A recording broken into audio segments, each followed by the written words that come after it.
first and foremost, congrats on joining the Marvel Cinematic Universe. Thank you so much. It means more to me than I could let you know without throwing up all down my dress. So Titania is such a specific, unique character in the comics. What was your research process like, and like what qualities did you find that you were really drawn to?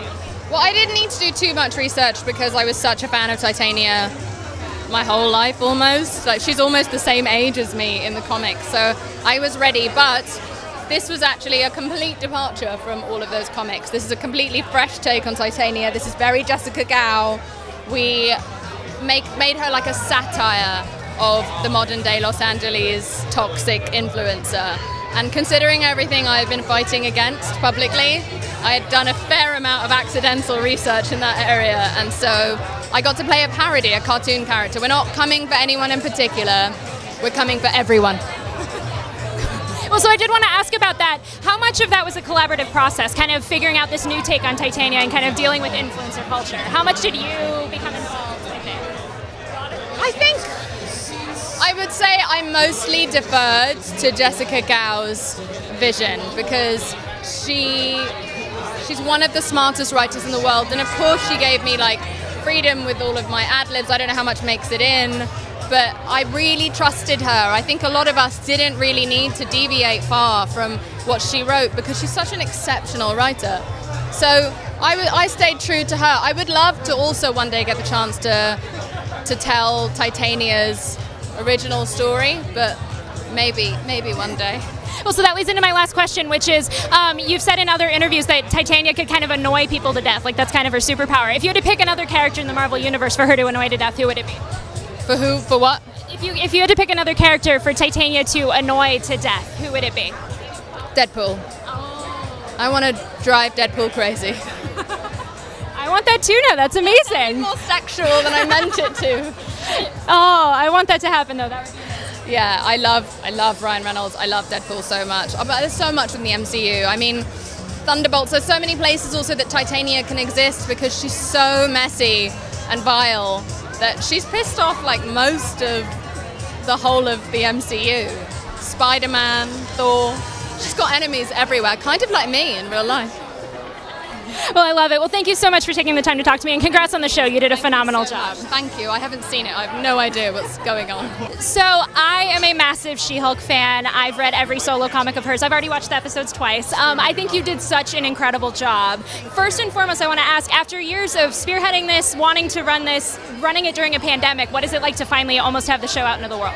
I can't believe it. I really, really can't. Like, I feel like I'm walking on air, you know. There's a part of me that's terrified that I'm gonna wake up and it's like day 10 of working on the show and I have to like go to work and like nothing's written.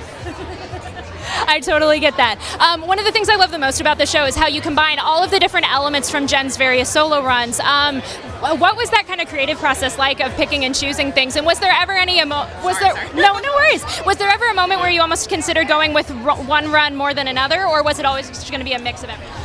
It was always kind of a mix. I mean, it really heavily leaned in vibe on the John Byrne run, but you know, the key premise at the beginning of the season was from the Dan Slott run. But I mean, really, we cherry picked from everything. You know, we pulled from even the original issue that Stan Lee wrote to Charles Soule's run. Like, we kind of cherry picked, like, maybe we'll borrow a villain here, maybe we'll borrow like a situation there, a friend, you know. I love it. I could talk to you for hours about the specifics of all of that. I could talk for hours. Oh my gosh, yes, let's make it happen. What are you most excited to see everybody respond to once the show is out into the world? Oh, first and foremost, the tag at the end of the first episode. You know, we answer a very definitive question in the MCU, and the way that She-Hulk responds, or that Jen responds to the answer, I hope that's my lasting legacy in life. It's such an amazing scene. Well, so thank you so much for taking the time to talk to me, and congrats on the show. You guys did a phenomenal job. And the other thing that I can't wait to see is all the memes that are going to come from this show. That's really what I've been waiting. That's what I've been doing for 3 years, is just trying to get to the point where people make memes. I can't wait for the memes too. Well, all right, thank you. First and foremost, this obviously isn't your first foray into the superhero space. You were 10 steps ahead at one point or another. So how is the experience of playing Pug different from playing Prometheus on Arrow? Well, both guys love hard, but they've chosen to express their love differently. Simon Morrison, Adrian Chase, Prometheus, loved the Green Arrow very hard, so he chose to try to kill him. And Pug, thank goodness, is not trying to kill She-Hulk. He ain't trying to kill Nikki. He ain't trying to kill nobody. Pug is ride or die. Pug is all love. Pug doesn't have family, so these girls are his family. You know, so I'm just honored that they let me in. I love it. Well, so you kind of touched on it, but I love Pug's dynamic with Jen and with Nikki. He's kind of the straight man, but also kind of not. What was it like to form that dynamic with Tatiana and with Ginger? I had so much fun. Tatiana and Ginger are the best. Truly incredible actors. Both incredible hearts. So we got to create this bond, you know, and Tatiana's holding up this world, right? You didn't see a stress on her ever. And I'm just so proud of her. She doesn't need to be for me to be proud of her, but she's killing it. Look at Ginger over there. Like, that dynamic, I hope, is what people see. I love them, and we just became great friends. So here we are, enjoying this thing that we got to make. I love it. So in the comics, Pug has a very specific relationship with Spider-Man and some other corners of the Marvel Universe. Is that a dynamic that you would love to play out in some way? And if outside of Spider-Man, who would you love to have Pug cross over with? Oh, that's that. I love that you said that because, you know, Pug is paying his way through law school. As a bouncer, gets jumped one night, Spider-Man saves him, decides to dedicate his life to, you know, protecting superheroes. So I love that, you know. I would love to play that out one day. I hope we get to see that. If that doesn't happen, don't worry. It's inside of me already because I knew I was reading everything I could. I got my hands on everything I could. All because to me, this is what it's about. I get to take this guy that's on the page, and I get to bring him to life, and I hope that people dig it. I love that. Well, so for my last question, what are you most excited to see the fans respond to once the show is out into the world? Wait till they see who shows up, you know? Like, and since Pug is a super fan, just know that I'm just reacting honestly. When you see me do the thing we're doing, just know that I too was like, oh, no! It was very fun. It was very fun. Well, so thank you so much for taking the time to talk to me, and congrats on the show. You did a phenomenal job. Thanks a lot. And I appreciate comicbook.com. You guys always showed me a lot of love. I care. I appreciate that. Your work in the show is so phenomenal. You did such a great job. I love Nikki so much. Obviously, she was created specifically for the show, but did you take any inspiration from Jen's other friends that are in the comics? You know what? I tried not to. You know, I think a danger would have been if I'm like too much like Dill Stevens or mimicking something that's in the comics. So I kind of tried to do the exact opposite, to really be like brand new, but fit into this adapted world that Jessica got made, you know, pulling from all the comics. So my goal was to just kind of stray away from that. Yeah.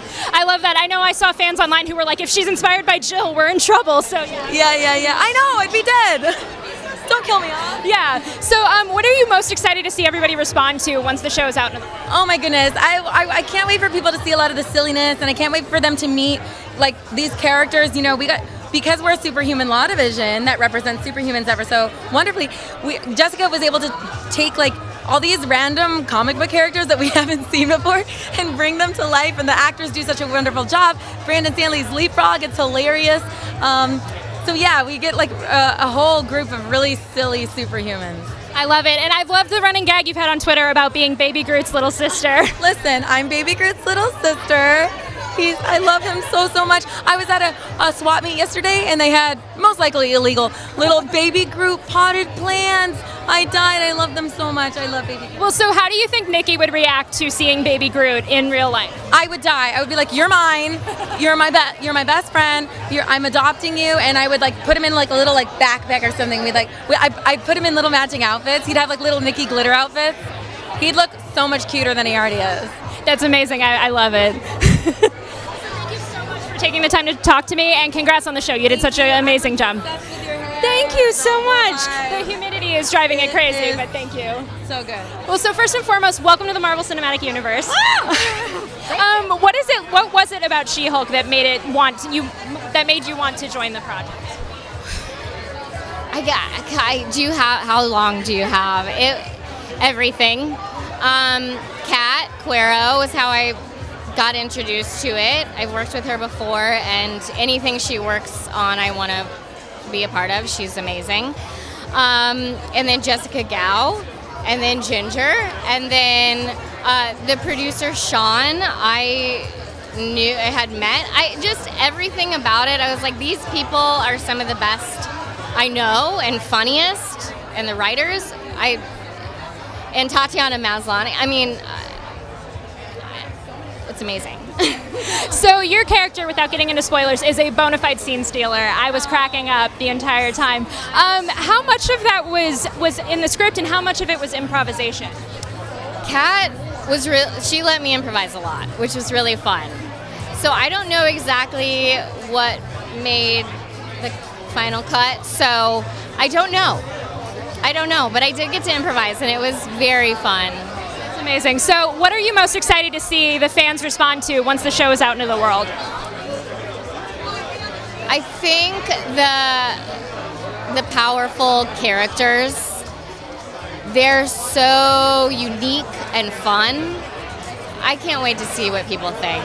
I completely agree. And for my last question, your character has such a fun relationship with some MCU veterans. If you had to pick another character for your character to cross over with, who would it be? You know what? I haven't told anybody this yet, but Thor.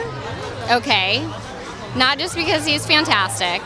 I currently live in his old apartment, in his real apartment in LA, and I still get his mail, and I really want to give it to him. Well, we need to make that happen. That would be so amazing. Oh my gosh. Well, thank you so much for taking the time to talk to me, and congrats on the show. You did a phenomenal job. So much. It's really nice to meet you. As a huge She-Hulk fan, I'm so happy to see her finally joining the franchise. What makes now the perfect time to bring Jen Walters into the MCU? That is a great question. I think it's always been a great time to bring her story into the MCU, but now especially, there are just so many more stories being told about women, and just also like relatable in a way that they maybe haven't been before. When I grew up watching Sex and the City, that was actually a really groundbreaking show at the time, to have 4 women the main characters of a show. So I think we've come a long way, and the fact that we get to explore this 30-something woman, living in today's modern age, navigating dating, swipe dating, a career, a personal life, family, it feels like the perfect time. I love it, and it feels like after WandaVision, this is the first show to really kind of play with the conventions of the TV genre. So what is it like, kind of from a larger Marvel Studios level, to make a legal comedy inside the MCU?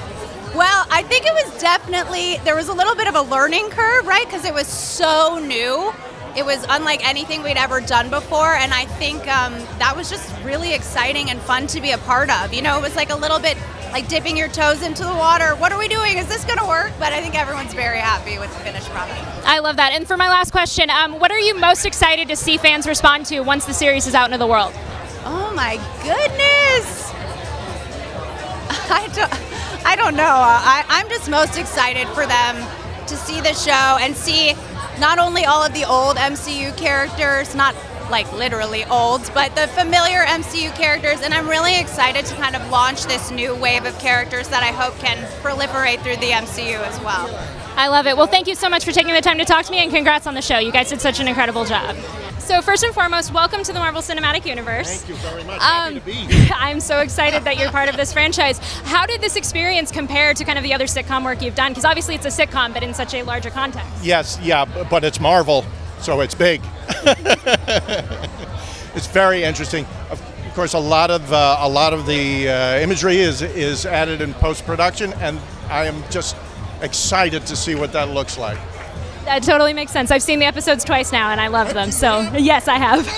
Everybody here has seen it except for me. Well, I'm so excited for you to see them. So I've read every She-Hulk comic, and Morris has such a interesting relationship with Jen, especially in the early comics. Did you research that at all, or did you just kind of rely on what was on the page? I did some reading, and I did my own research by having a daughter of my own. Hi. This is my daughter, Ruby, and our relationship informed a lot of the relationship between Morris and Jennifer Walters. That's awesome. I love that. And so what are you most excited to see everybody respond to once the series is out into the world? I did the humanity of it.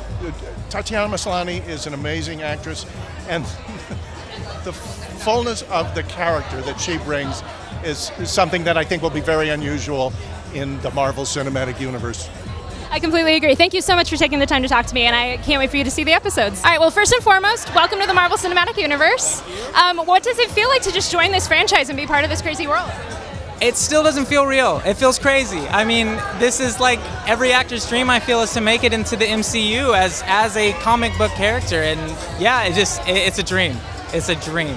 I love it. I love Leapfrog and Frogman. That whole legacy's great. I have the action figure at home. What was your research process like? Because that character is so specific and so unique. I have to say, there's so many connections between me and Eugene that it didn't take a whole lot of research. It didn't take a whole lot of homework and studying. I really just lived my goofiest self and my fake confidence of just like, I'm the man. I'm the best hero in the world. It's me, guys. Eugene, I'm finally here. Guys, I'm here. You wanted me. I'm here. Well, so I do have to ask, Frogman kind of originated as a Spider-Man character. He's teamed up with Spider-Man a lot. If you were given the opportunity, is that something that you would love to play? Would I team up with Spider-Man? Of course. If he needs my help, I guess I can lend a hand. I mean, I don't want to take his work over. You know, he's doing a good job, but I mean, if he needs Leapfrog's assistance, I will answer the call. Awesome. Well, I hope that gets to happen. And my last question is, what are you most excited to see people respond to once the series is out? Oh, man, that's so good. The genius that is this team. I want them to appreciate how good this team is. Because y'all didn't get to see the behind the scenes, but I was there, and this really is one of the best projects I could ever envision, and how it went. It was so fluid. Everybody was having so much fun. It did not feel like work. I know every actor says that, but it truly did not feel like work. I had so much fun. Kat is amazing. She helped me with Kat really helped me with the nuances of just the goofiness of this character. Just like, everything's so cool for me. But like, it was just so fun, and I want everyone to see like what really happens when you let a powerhouse group of females lead a show, especially something like the MCU. You've never seen anything like this, I can guarantee it. I love it. Brilliantly said. Well, so thank you so much for taking the time to chat, and congrats on the show. Yeah, Leapfrog, baby. Well, so first and foremost, welcome to the Marvel Cinematic Universe. Your work on the show is so incredible. What was kind of your North Star in deciding how to score this series? Because I can't articulate it, but you perfectly capture what it's like to read a She-Hulk comic. Oh, thank you. That means the world to me. Thank you. That's so nice. My North Star was honestly just trying to create something that could tie these kind of two different sides of She-Hulk and Jen Walters, you know, because she is one person at the end of the day, and how do we kind of tie together, or how can the music help to tie together those two sides of her personality and give it kind of one, or help give a true thread, I guess. And so the series kind of ebbs and flows from different themes, different genres. How did that kind of play into how you dealt with the score, of getting into thrillers or courtroom dramas? It was really fun because it kept it fresh the whole time, you know. You've seen a couple episodes. You know, every episode there's like a new clientele, or there's some new character who needed their own unique sound. So in a way it was like 9 mini movies, because every episode has, you know, these new introductions, and needed a new palette and a new sound, and that was really, really fun. But then having that established kind of She-Hulk theme, Jen Walters theme, to be able to tie that all together and tie the whole series together, it was really fun. I love it. And for my last question, what are you most excited to see fans respond to once the show's out into the world, with your score and just with the show in general? I wish I could say, but I think the fans are going to love it, and in particular, I just think to me it's the funniest, you know, Marvel output. It's absolutely hilarious. I still crack up, and I've seen these scenes 100 times over, and they still slay me. So I think everyone's going to have a really good time. Amazing. Well, thank you so much for taking the time to talk to me, and congrats on the show. You did such an incredible job. So much. Thanks. Have a nice evening. You too.